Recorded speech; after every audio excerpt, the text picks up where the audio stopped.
আমার একদম মৃত্যুর হুমকির কারণে গত সপ্তাহ আমি আইছি না, এক সপ্তাহ আমি ঢাকা থাকছি গরুর। আমার পুলিশে কইছে আপনি বাড়ি বেরোর দরকার নাই, জাস্ট খালি আমি ঘর থেকে বার হইছি না, সোনারঘাট আইছি না, আমার অ্যাকাউন্ট আমার রুজি জমছে 5 লাখ। কত? এই 5 লাখ আমার গত সপ্তাহে খরচ করার কথা। ব্যারিস্টারি যে ইনকাম করছি যে টাকাটাই, এই টাকাটাই ফুরা রয়ে গেছে। আজকে আমি যে আজকে আইছি প্রায় 7 থেকে 7 লাখ টাকা লিয়েছি খরচ করবার লাগি, কারণ গত সপ্তাহটা রয়েছে। যদি আমি আইতাম তো 5 লাখ খরচা হয়ে গেলাম। যে প্রথমেই আমি আপনাদের কাছে কৃতজ্ঞতা জানাচ্ছি যে আমার জন্য আপনারা বিভিন্ন ভাবে বিভিন্ন জায়গায় আমার জীবনের নিরাপত্তার জন্য আমার এলাকার মানুষ এবং এলাকার বাইরেও যারা মানববন্ধন করেছেন, প্রতিবাদ করেছেন, আমি এবং আমার পরিবারের পক্ষ থেকে আপনাদের প্রতি আমি কৃতজ্ঞতা জানাই। আমি কখনোই চাই নাই যে আমার সাথে একটা গানম্যান থাকুক, আমার সাথে অস্ত্র থাকুক, এটা আমি চাই নাই। কারণ সাথে যখন অস্ত্র আসে তখন সাধারণ মানুষ থেকে একটু দূরে সরে যেতে হয়। আমি চাই নাই কোনোভাবে। আমি এই গানম্যান চাইলে আরো অনেক আগেই পাইতাম, কিন্তু আমার মনে হয়েছে যে আমার কাছে অস্ত্র থাকলে সাধারণ মানুষরা হয়তো ভয় পাইতে পারে, আমার কাছে নাও আসতে পারে। কিন্তু আমি বাধ্য হয়েছি এবার। আপনারা জানেন যে মৃত্যুর হুমকি আমার কাছে আসছিল, আপনারা সবই জানেন। গত সপ্তাহে আমি এই হুমকি ইনকোয়ারি চলাকালীন কারণে আমরা একটা সপ্তাহ, গত সপ্তাহে আমরা খেলা মিস করছি, আমরা এখানে খেলতে পারি নাই। আমার কষ্ট হয়েছে যে মরলে মরে যেতাম, কিন্তু জীবিত থাকতে আমার এলাকার মানুষ আমার কারণে খেলা দেখতে পারতেছে না, এটা আমার কাছে কষ্ট লাগছে।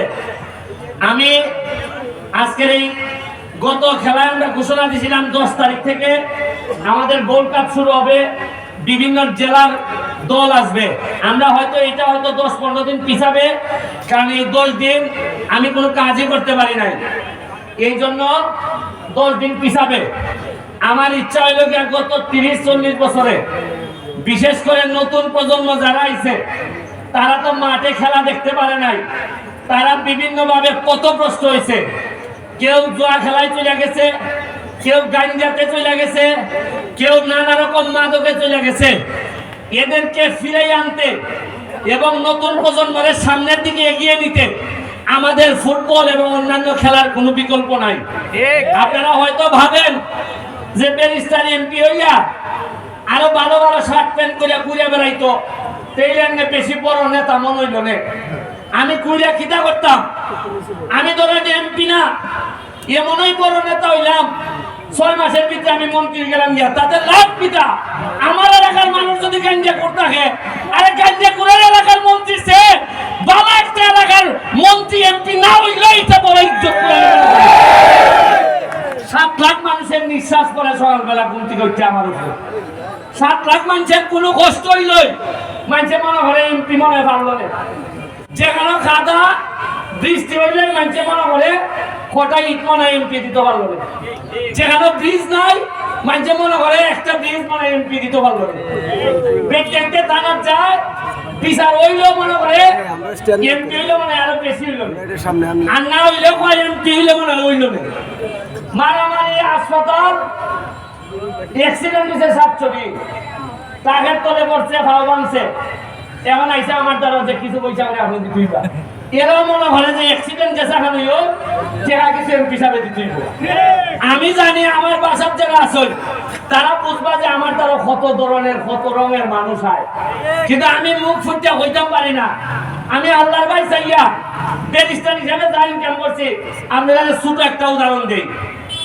আমার একদম মৃত্যুর হুমকির কারণে গত সপ্তাহ আমি আইছি না, এক সপ্তাহ আমি ঢাকা থাকছি গরুর।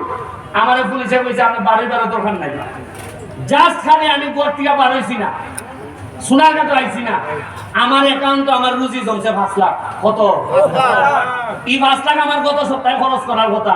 ব্যারিস্টারি যে ইনকাম করছি যে টাকাটাই, এই টাকাটাই ফুরা রয়ে গেছে। আজকে আমি যে আজকে আইছি প্রায় 7 থেকে 7 লাখ টাকা লিয়েছি খরচ করবার লাগি, কারণ গত সপ্তাহটা রয়েছে। যদি আমি আইতাম তো 5 লাখ খরচা হয়ে গেলাম। যে এর দিকে নমুনা আপনারা হইতাছি, খালি একটা কথা হইয়া শেষ করি। কত বছরের পর বছর এমপি মন্ত্রী হইল সোনারঘাট, আমি খেলে তাও নৌকা না, আমি স্বতন্ত্র এমপি, মনে করেন দুর্বল। আমি খেলে মাত্র 5.5 মাস হইল না, আমি এমপি গিরি শুরু করছি। আমার মানুষ ঘুষ দেওয়ার চিন্তা করে না, মাইনা নিবার চিন্তা খেলা করে, বুঝুন না আপনারা? আমি যদি বাড়াবাড়ি করতাম, আমি যদি মনে হইতো যে বাড়াবাড়ি করতেছে, ইটার বাধা দেয় কিছু পয়সা দিলে মনে হয় ছেড়ে দিব, যে তো আমার পয়সা দিল না, আমার পয়সা দিতে চায় না, মাইনা দিতে চায় মনে করুন। এর মানে হইল গিয়া কুস্তা না কুস্তা আমি করছি, যে তো এনার স্বার্থের মধ্যে লাগছে। আমার কোনো রিক্সাওয়ালাই মারতে হয়নি, আমার কোনো মজুরে মারতে হয়নি, আমার ছাত্রই মারতে হয়নি, আমার তো মারতে হয় ওই খাটা সেরা জেলার লাগে আমি থ্রেট হইয়া দাঁড়াইছি। আমার মারতে চাই এরা যারা মনে করে ফাটলা খান বলে সোনার কাটা চালন দেখতো না। আমি আপনারা আমার লেগে দোয়া করুন, বাচ্চা যদি তাকে আমি আছি আমার মতো যৎখান আদর্শ আছে অতখান দিয়ে বানাই দিও, কারণ মরণ তো একদিন লাগবো। তাও যদি সোনাঘাট মাধবপুরের কিছু উন্নতি হয়, আমি এই পর্যায়ে আমার এক ভাই সিঙ্গাপুরে যাইতো গিয়া, সে আইসে কিতাব থেকে গাজীপুর থেকে এত কষ্ট করিয়া কইছে ভাই আপনার সাথে একটা খেলা খেলে লই যাইব। সিঙ্গাপুরের ভাই আপনাদের উদ্দেশ্যে 2 কথা কইব, সে আগামী সপ্তাহে চলে যাবেন না, একটু বলেন প্লিজ আমাদের মানুষের। বিসমিল্লাহির রহমানির রহিম। অসংখ্য ধন্যবাদ এই হবিগঞ্জ চুনারুঘাটের, আপনারা সকলে জানেন এক এলাকার একজন জনপ্রিয় মানুষ, সকলের অত্যন্ত প্রিয় ব্যারিস্টার সৈয়দ সাইদুল হক সুমন, স্বতন্ত্র এমপি। আমি এই এলাকার মানুষের কাছে একটা অনুরোধ করব, একটা বট বৃক্ষ, একটা গাছ, আপনারা সবাই এটার পরিচর্যা করবেন। সেই ফলটা হয়তো আপনারা একটু দেরিতে পাবেন, কিন্তু আপনাদের ঘরের ছেলে, কারো ভাই, কারো ভাতিজা, কারো সন্তান, ঘরের ছেলে হিসাবে আপনারা সবাই গাছটার পরিচর্যা করবেন।